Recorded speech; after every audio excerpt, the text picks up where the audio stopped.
Training in Woodbury, Minnesota. Yep, he agrees. With intern Louie, that's this week's edition of Lola's Lowdown. I think we need to everybody should bring their dogs in. I just told Eric to bring Tate. Well, except for that. That's our time for now. Have a great weekend, everybody. See you here Monday. News Street 5 starts right after this.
Right now at 5, the former DeForest police chief who resigned after a controversial video surfaced has now been hired by another area police department. The Senate votes to advance Brett Kavanaugh's nomination forward. How Wisconsin lawmakers are reacting. And the second playoff game between the Milwaukee Brewers and Colorado Rockies underway right now, and we'll have a live report from Miller Park. This is News 3 at 5. Thanks for staying with News 3. The head of the Town of Madison Police Department is defending his decision tonight to hire a former police chief connected to a controversial video. You may remember former DeForest Police Chief Dan Furseth resigned from his position in August, several months after a video surfaced on YouTube. Our Rose Schmidt has been following this story since the beginning and tells us what's next for Furseth. Rose. Yeah, that's exactly right. Furseth is now training to be a part-time officer with the Town of Madison, which may surprise some people, given that Furseth's new boss is also the head of an organization who issued a very public statement calling out his actions just 2 months ago. He wants to continue being a cop. Former DeForest Police Chief Dan Furseth is in his 50s. He's not ready to retire yet. He thinks he still has more he can provide to law enforcement. And I believe him. But now Chief Scott Gregory is bringing him onto the Town of Madison police force, part-time. And obviously, you know, the elephant in the room is the video that he did 11 years ago. This video surfaced on YouTube in May. Oh, baby, I got a car alarm on my Impala. Furseth was placed on administrative leave and then resigned in August. Was the video wrong? Absolutely. If he did the video 6 months ago, I would not have hired him. Months of investigations into him and his entire department followed. The village found 4 other counts of misconduct, including that he failed to address harassment claims. Chief Gregory is also the president of the Dane County Chiefs of Police Association, which wrote a letter in August saying, quote, "We condemn racism in any form." Of course, racism does not belong in law enforcement. But Gregory says he believes in second chances, and he's hoping the Town of Madison community will too. But it's a move raising questions with Madison Mayor Paul Soglin. He says he's, quote, disappointed by the decision. The city is on track to annex the Town of Madison in 2022. And Soglin says hiring new people makes the transition process more difficult. But Gregory says Furseth's experience factored into his decision, and so did his attitude. Would you say he's remorseful? Without question, he's remorseful. Absolutely. I asked the chair of the Town of Madison if he supported Chief Gregory's decision to hire Furseth. He said yes, and that he's aware of Furseth's prior history, but offered no further comment. Gregory says all officers have to wear body cameras, so his actions will be monitored closely. He'll also be sending Furseth to a training on working with the Hispanic population, and he's looking into sending his whole staff to subconscious bias training for police. Rose, thank you. The Uber driver accused of sexually assaulting a woman is headed to jail. According to court records, Dota Mensah was sentenced to 45 days in jail and a year probation. A woman said she was battered and sexually assaulted by Mensah in November 2017. He pleaded guilty to a battery charge. A charge of second-degree sexual assault was dismissed. A man accused of grabbing a woman and trying to drag her across the street in Platteville has been arrested. The Platteville Police Department said it received a report early Thursday that a man was trying to attack a woman on Roundtree Avenue. The attacker had left the scene. The victim told police the man had followed her and called to her. He then ran up to her and grabbed her and tried to drag her across the street. Police said today a suspect was arrested. They did not identify the man, but said he was taken into custody because of the help of various community members. Well, the last thing we need is more rain, but more could be coming this weekend. Gary Canalti is in the Weather Center. Gary? Susan, National Weather Services jumped right on the bandwagon and put out a flash flood watch beginning 7 p.m. tonight and running through 1 p.m. tomorrow for most of our viewing area from Wisconsin Dells southward. Now, precipitation potential, and it looks like our computer models are just in the process of updating right now, but they're generally calling for about 1 inch to 2 inches of rain from Madison southward, with lesser amounts up to the north. As we look at Doppler track, you can see showers and thunderstorms already developing pretty rapidly across parts of Iowa and western Illinois, heading towards southern Wisconsin for later on this evening. There's an outside chance of a strong to severe thunderstorm with gusty winds and hail being the main threats. Low temperatures this morning started out in the middle 40s. High temperatures so far today have been in the upper 50s here in Madison, low 60s to our south, but only upper 40s in central Wisconsin. And current temperatures are near those highs for the day, upper 50s to lower 60s across much of our viewing area. By tomorrow morning, temperatures will still be in the mid-50s, but we'll be looking at showers and thunderstorms overnight. Those will end tomorrow morning, and then temperatures will actually cool off a little bit. Our high of 60 will be early with temperatures falling into the upper 50s. That's your first alert forecast. Gary, thank you. Madison police are investigating today after an apparently innocent woman got caught in the midst of gunfire last night. Police say it happened on the west side at the intersection of Schrader Road and South Whitney Way as the woman was in her car. Madeline O'Neill is in the newsroom to explain. Maddie? Susan and Eric, Madison police say we've dodged another bullet because the woman wasn't hurt, but they've seen this sort of incident several times in the past couple of years. Police tell us they received several reports of shots fired around the Hammersley Avenue and Whitney Way area last night around 11:30. One witness at the intersection of South Whitney Way and Schrader Road saw an arm stick out of an SUV and begin firing. Another witness saw 2 men in an SUV and heard 6 to 8 gunshots. One of those shots apparently hit a 23-year-old woman's car. The frightening thing is the people that are shooting do not care where these bullets land, and there's a lot of innocent people out and about. We're a very active community. So sadly, we're bracing ourselves for something tragic. Police still aren't sure who the shooter was firing at, but they have no reason to believe the shooter was targeting the woman at this time. We've reported on similar incidents over the past couple of years, including last July when a stray bullet narrowly missed an innocent driver on McKenna Boulevard and Raymond Road.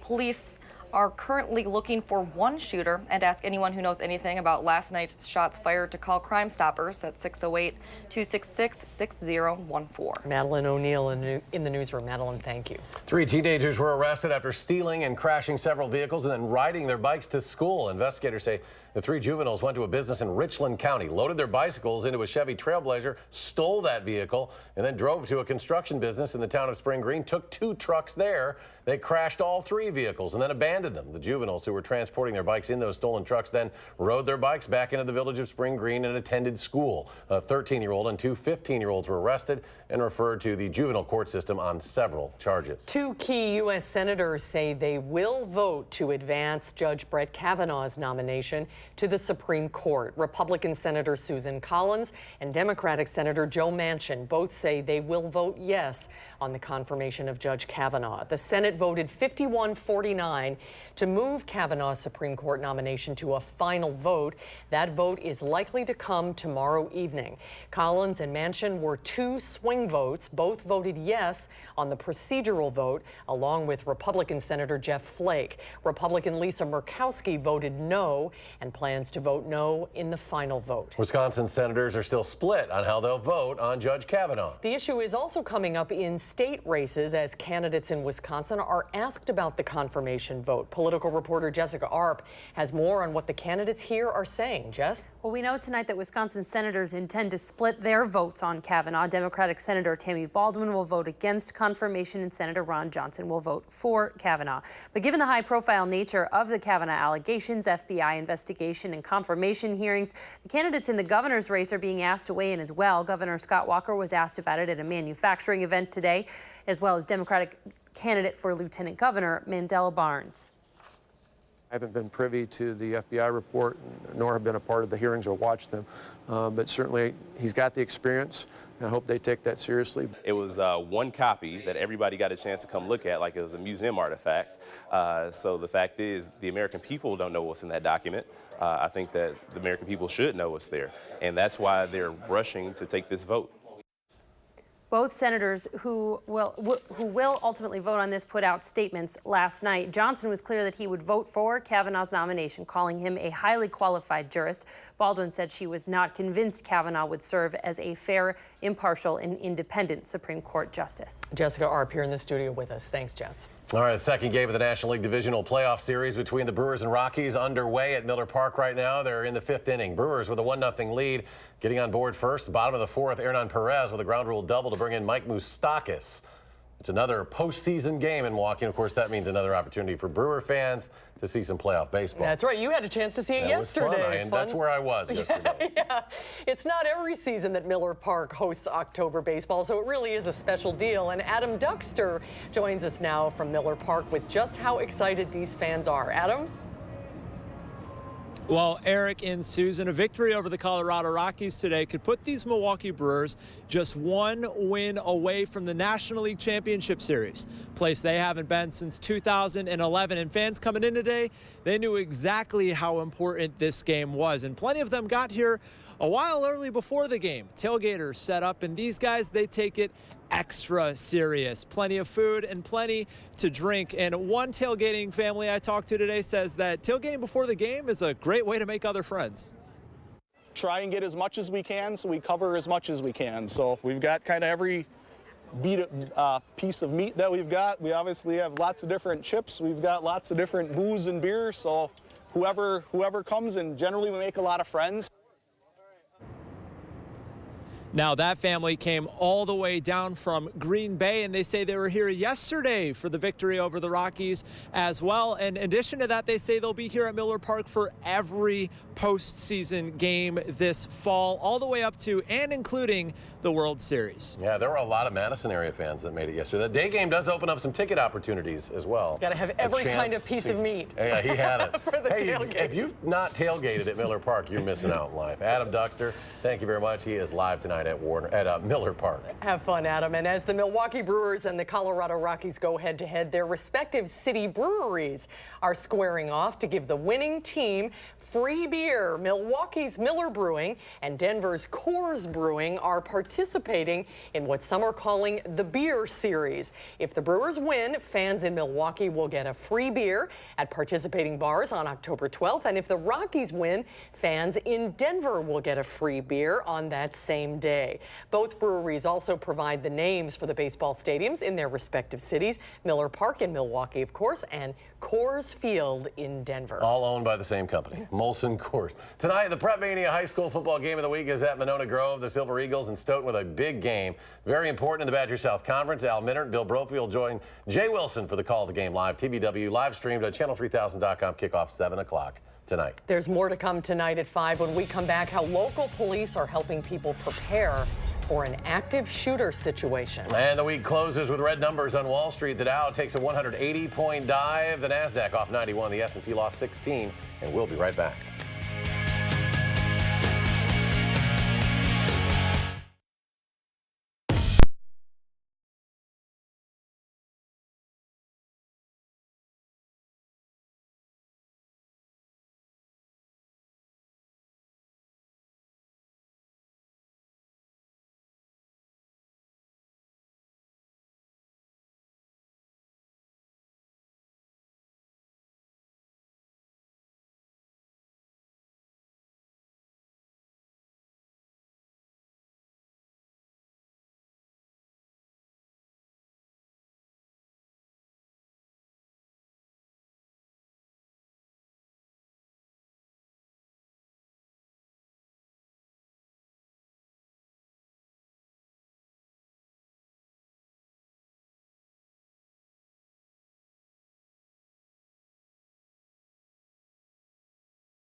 More and more employees, teachers, and students are asking themselves, what would I do if there was an active shooter right now? And that is the question police want you to think about. They're offering training.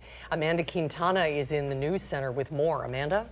Yeah, well, it's a scary thought and something you hope never happens, but police want to make sure you're prepared if an active shooter comes into your workplace or into your school. After Columbine and Sandy Hook, the FBI created a training that teaches situational awareness. This training is targeting an adult audience, although there is a version for kids in grades K through 12. It's a little over an hour training community members to run, hide, and then if they have to fight.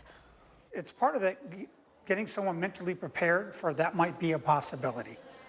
So, of course, we want them to run, hide or barricade, but if they have to fight, it's a reality. The next training on campus is the 19th at 1 o'clock, along with the 23rd, November 8th at 9 a.m., the 16th at 12:30, and December 13th at 8 a.m. The training is open to the public. It's not just the UW community. Madison Police and the Dane County Sheriff's Office also offer this response training.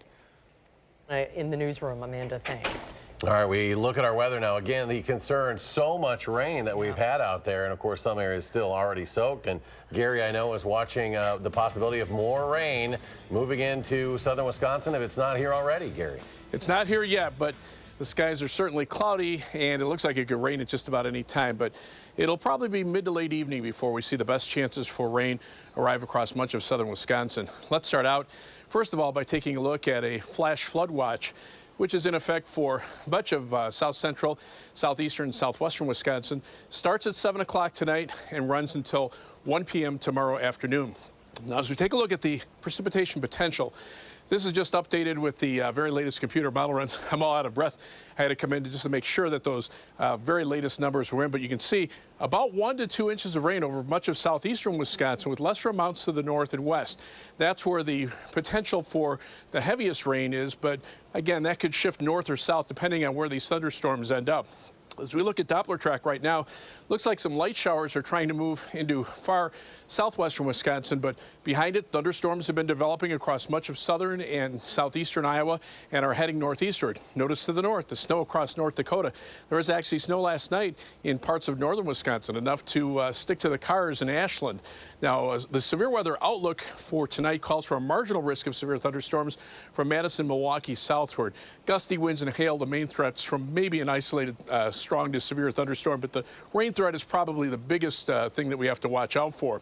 And then beyond this, look what happens with the longer range computer models. This begins at Sunday morning, and then more rain expected for Monday, Tuesday, and Wednesday, and that could result in additional rain accumulations somewhere in the neighborhood of an additional 1 to 2 inches of rain from, say, late Saturday night or early Sunday morning all the way through Wednesday of next week. So again, that just is going to make the flooding situation worse in areas that don't need any more rain. Live view from the Platteville-Queanbeyan radio sky cam shows mostly cloudy skies right now. The rain not too far away from Platteville. WISC sky cam looking out toward the west shows mostly cloudy skies and a little thicker clouds on the western horizon. The Edgewater sky cam in downtown Madison also showing mostly cloudy skies. The almanac for today shows we started out at 45, which was pretty close to normal. High temperature a little bit below normal at 58 degrees. And right now we're sitting at 57 degrees. I think our temperatures are going to stay pretty steady through the overnight hours. Winds are out of the west at 3 miles per hour. Current temperatures are in the 40s up in northern Wisconsin and in the 60s to the south of southern Wisconsin. So we're kind of in between. Upper level winds, though, still out of the southwest, transporting moisture northward.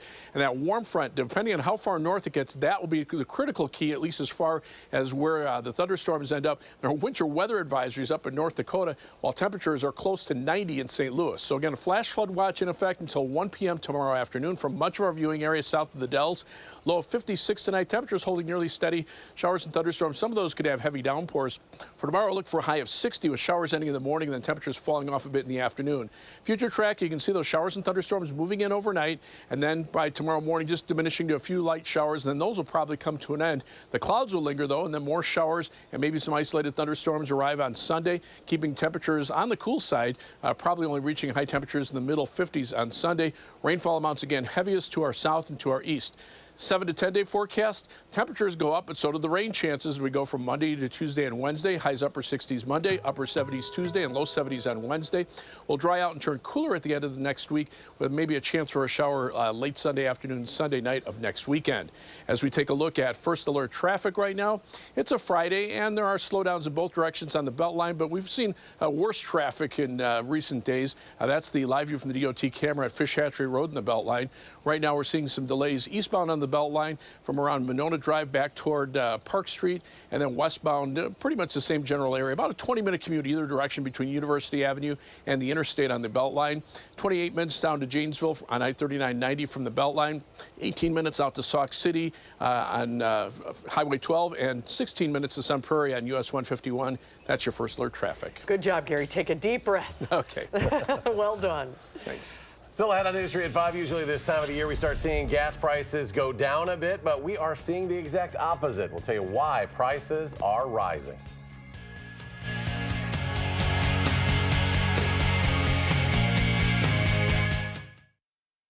News.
Gas prices are usually dropping this time of the year due to gas stations changing from their summer to winter blends, but now they're going up. Laura Podesta tells us why.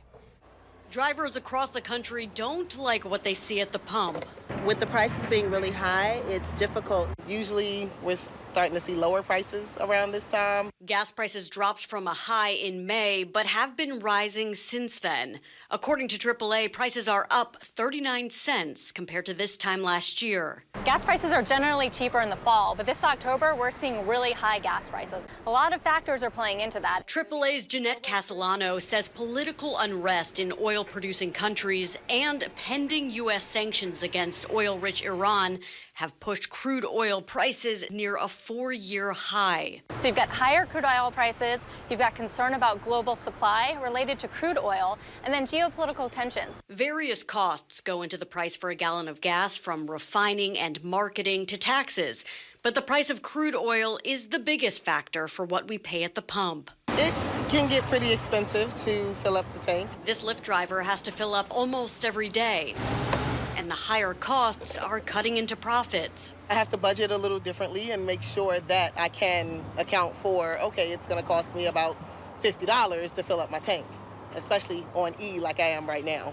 AAA expects gas prices to keep rising in the near future, and it's not clear when they'll start going down. Laura Podesta, CBS News, New York. And stay with us. We'll have one final check of your forecast in just a moment.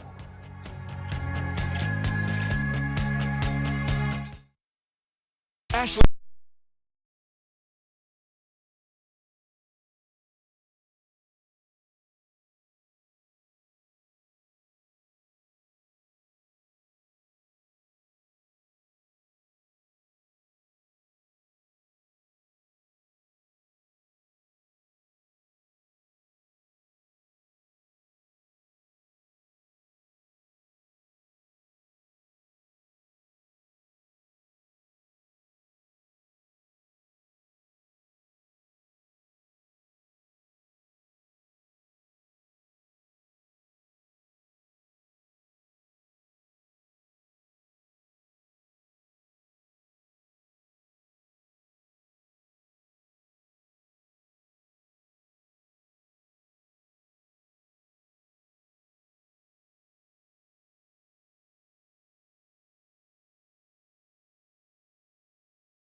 Tonight on the CBS Evening News, new reporting from the Capitol following Susan Collins' yes announcement on Brett Kavanaugh. Our reporter was inside the courtroom in Chicago as an officer was convicted of second-degree murder in the death of Laquan McDonald. And Steve Hartman meets a man making a huge difference following Hurricane Florence. That's all tonight on the CBS Evening News. Finally at 5, we all know toddlers can push parents' buttons. Well, this time it came with rather costly consequences. A family in Utah says their toddler Leo shredded $1,000 in cash that the parents had saved. The toddler's parents had been saving the money for a year to pay back a family loan for college football season tickets. Leo's parents can mail the shreds to the U.S. Department of Treasury for mutilated money and then wait 1 to 2 years. Don't teach your toddler how to use the shredder. No, keep them away. I was worried about his fingers. Yeah. Forget the $1,000, but glad they kept all that. See it in 2 years. It's going to be perhaps. a great story sometime. Someday. Yeah. Final check, Gary. Well, we have some rain moving into southwestern Wisconsin, showers and thunderstorms upstream heading toward the southern part of the state. Look for shower and thunderstorm chances off and on through Wednesday of next week and then turning cooler and drier. We're back in 30 minutes for News 3 at 6. The CBS Evening News is next.